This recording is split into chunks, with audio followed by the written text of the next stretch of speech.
Welcome to the next lesson in your 100-day blogging course. In today's lesson, we are going to do initial setup with our WordPress blog. I hope by now you have chosen a topic for your blog, registered a domain name, and also purchased a web hosting account. And by now you might also have installed WordPress on your blog. So now in this video, what I'm going to do is that for Biker Boy, I'm going to do a lot of initial setup. So here I have listed down the things that I have to set up. So first thing that we will do is set up permalinks. So I will go into the dashboard. I will go into settings. So inside settings, there is a section called permalinks. I would go ahead and click on permalinks. So by default, WordPress has this permalink structure where it has the year, the month and the date, and then the post slug. So sample post is called the post slug. Basically, this is something that you can edit for each and every post that you make. By default, the title is taken and hyphenated and created as a post slug. So I would go ahead and click on custom structure and I would just have post name. So here I can select post name like this, and this is the best option for the best SEO performance. So I would go ahead and click on save changes. So now if I go ahead and check posts, and let's say if I want to view this post, you can see that this is the permalink structure that we have. So recommended that you create a permalink structure that is very simple with just one post name, and this is something that you will be able to edit whenever you are editing a post. So for example, if I go into this post, here you can see that this is something that I can edit, and if I just edit it as post, then it would get updated with that particular permalink. So not having dates and not having other numbers helps with keeping the URL structure very simple. So now we have done setting up permalinks. Then we will check the title for the blog, which can be done inside settings general. And here I can give a site title. So I would give a more explanatory title such as Biker Boy, India's premium motorcycle blog. So this becomes the site title, or I could remove this and put it as a tagline and just keep the site title as Biker Boy. So this is also helpful for SEO, but don't worry because the SEO plugins which we are going to install in the upcoming days will have a much more elaborate SEO structure to it, where you can customize SEO titles for each and every page. Now this is done, title for the blog. I would go ahead and delete the default post because we don't want that post anymore. So I would just trash it, and maybe tomorrow we will make our first blog post. The next one we have is edit sidebar widgets. So if you go to the blog, you can see that there are a lot of sidebar widgets here, and we don't need all these sidebar widgets when people are reading the blog. So what I would go ahead is that I would go to appearance and I would go into widgets, and inside widgets I can go ahead and delete some of these things such as meta. I might not want categories as well. I might not want archives. So recent posts and recent comments is something that we can retain, and we can delete the search bar as well. In the future we can add Google custom search instead of WordPress internal search. So this is done. So now if we go ahead and click refresh here, you will see that the sidebar widgets have gone away. So now that's also done. So there are two options for the domain version. You can either have it without the www dot, or you can actually add a www dot. So if you remember, when we set up the DNS records, especially the A records in Cloudflare, we pointed both the domain bikerboy.in and the www version to a particular IP address, which is the server IP address. So here what happens is that the default right now is the non www dot version, and There is no right way to do it. Some people use the triple W version, some people use the non triple W version. But when it comes to content websites and when it comes to good brand names, then I have seen a lot of blogs using the triple W version. For Digital Deepak, I don't have the triple W version, but for this, I would go ahead and end up adding a triple W version, and that is something that you can do here. So here you can change the WordPress address and site address to the triple W version and click on save changes. So once you do it, what happens is that it kind of gets logged out because the domain has changed. Now I would go ahead and log in again. So I have entered my admin username and password and I am logging in again. And now you can see that the domain has changed to the triple W version. So I would go ahead and check the settings. So the triple W is here. So now what happens is that if I go back to the site, you can see that it's always there in the triple W version. And if I try to visit bikerboy.in without triple W, then the triple W gets added. So there is a 301 redirect, which is called a permanent redirect from the non triple W version to the triple W version. So if you are debating whether to use triple W or not use triple W, there is really no right answer to it. If you think that you need triple W, then you can build your site on it. But the most important thing to keep in mind is that once you choose a particular domain version, you should not change it again, because whatever backlinks that you are getting is going to be for one version of the website. And if you are building backlinks for the triple W version, and then if you are changing to the non triple W version, then you technically lose all the backlinks there. So that is something that you should decide and not change again. So then I would go ahead and install a backup plugin. So my favorite backup plugin is WordPress Time Capsule. So WordPress Time Capsule will take daily backups of your WordPress blog and it can store it to Dropbox or Google Drive. This will help you take a backup of your site and put it on another server if at all your website goes down. So let me just search for WPTC. So this is WordPress Time Capsule. I would go ahead and install it. Click on activate. So it asks you to sign up for an account. So I would go ahead, click on sign up and just quickly create an account there. So now I have created the account and I would go ahead and log in here. Let me just click on login. So here you can use the light or free version. It will keep backups of your site for 15 days and you can use it for unlimited websites and it will take daily backups. So here I will select Google Drive and I would connect it to my own Google account. So here this plugin will take backups of your WordPress blog and store it on your Google Drive. So whenever you lose your website because the server goes down or the server crashes or something like that, then you will have a backup of your files inside your Google Drive, which you can take and put it on another server. And once you put it on another server, then you can point your A record to the new server's IP address and your site will be up and running in no time. So I can go ahead and schedule the time for daily backups as well. It is recommended that you select your city and select something like 2 a.m. or 3 a.m. where the amount of visitors on your site is going to be very less. So inside Asia, I would choose Kolkata, which would be Indian time zone. And I would select something like 3 a.m. in the morning.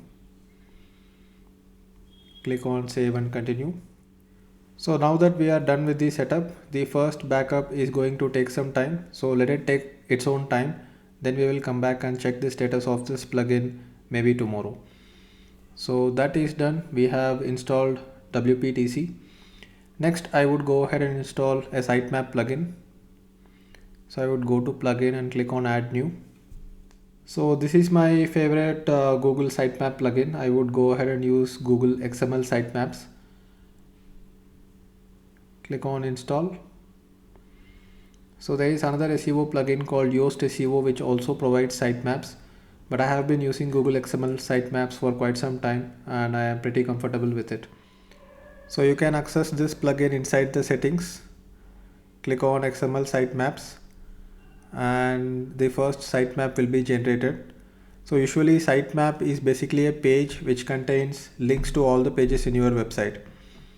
So here you can see bikerboy.in/sitemap, and this is something that you have to submit it to Google Webmaster Tools so that Google can know, or the other search engines can know, what are all the pages contained within your website, and they will also be notified when you create a new page within your website. So we will learn more about sitemaps on a later video, but for now this is one of the things that you have to do. So now we have two more tasks pending. We will create a Google Webmaster Tools account, and we will create a Google Analytics account as well. So Google Webmaster Tools is now called the Google Search Console. So just search for it, log in using your Google account, and here you can add your new website.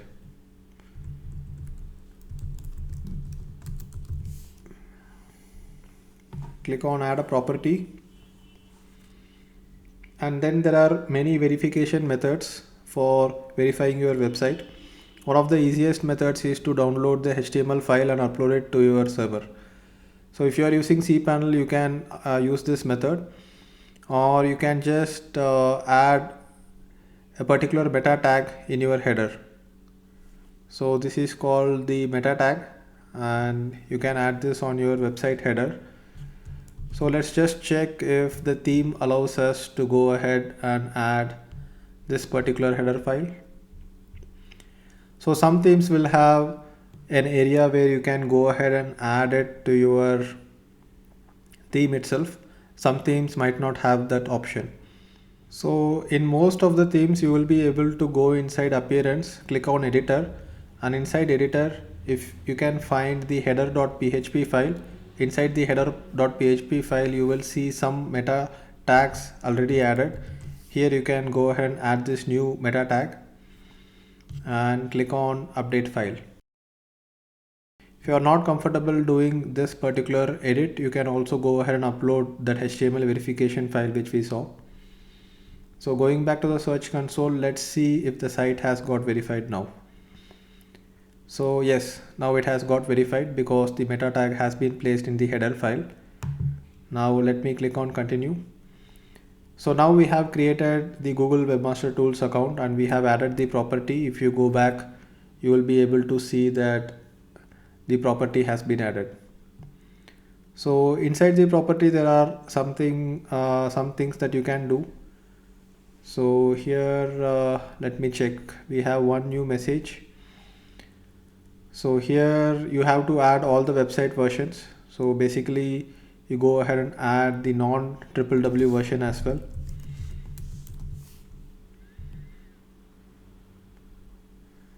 So now since I have added the non-www version, but since there is a redirection involved, it might get verified automatically.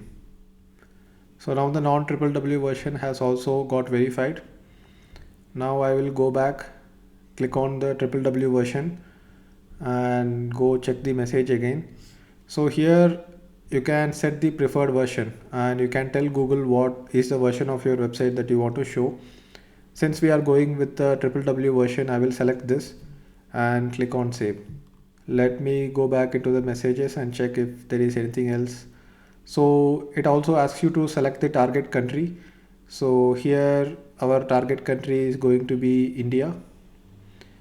So since we have the .in domain already, it says that the site's domain is currently associated with the target India. So you can add more users. You can submit a sitemap file which we have just created. So to submit the sitemap file, I would go ahead, click on submit a sitemap, add or test sitemap, and this would be sitemap.xml. So this is what our Google XML sitemap plugin has given us, the URL. So here you can see this is bikerboy.in/sitemap.xml, and that is what we have added here. So for now there is no article on the site, so there is nothing else to do inside Google Webmaster Tools right now.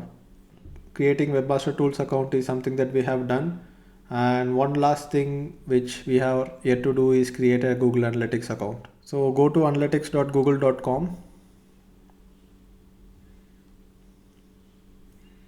click on sign up. So here the account name would be Biker Boy.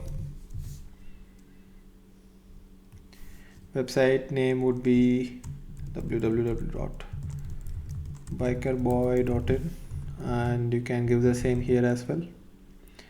So right now we are just using the HTTP version, not the HTTPS version. So let me just leave it at it.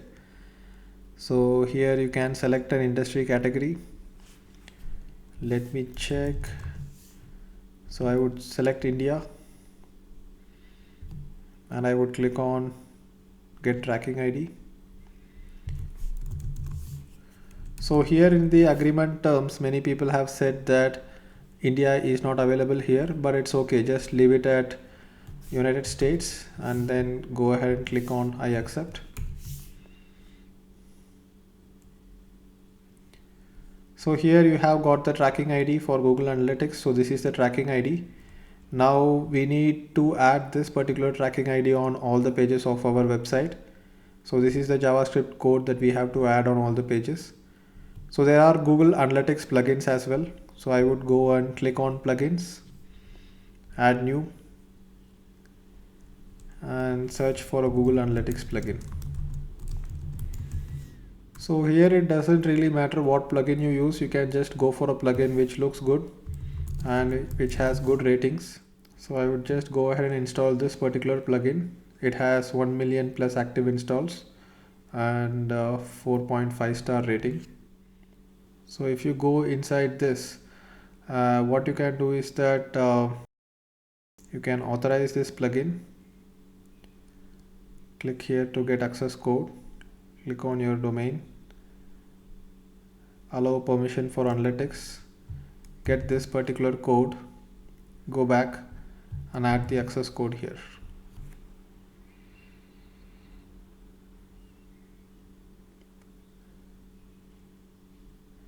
So now it has fetched the tracking ID directly from Google Analytics.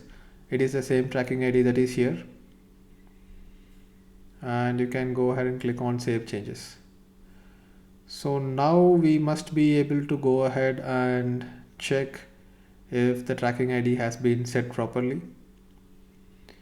So what I could do is that I would go ahead and check for real-time statistics. So this is real-time. Go to overview, and here you will be able to see if Google Analytics data is being picked up. So let me just visit the site so that the Google Analytics code gets reloaded. I would do a hard refresh, and you can see that Google Analytics has started tracking the visitors. So this is me. I'm visiting from desktop and I'm visiting from Bangalore.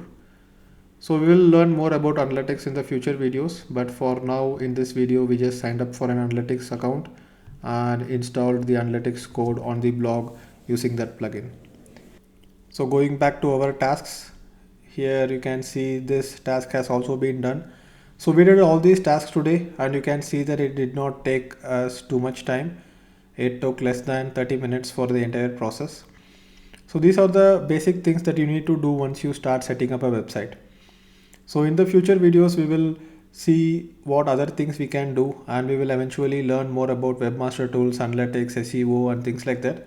But for now, after watching today's video, go ahead and do all these setup in your blog.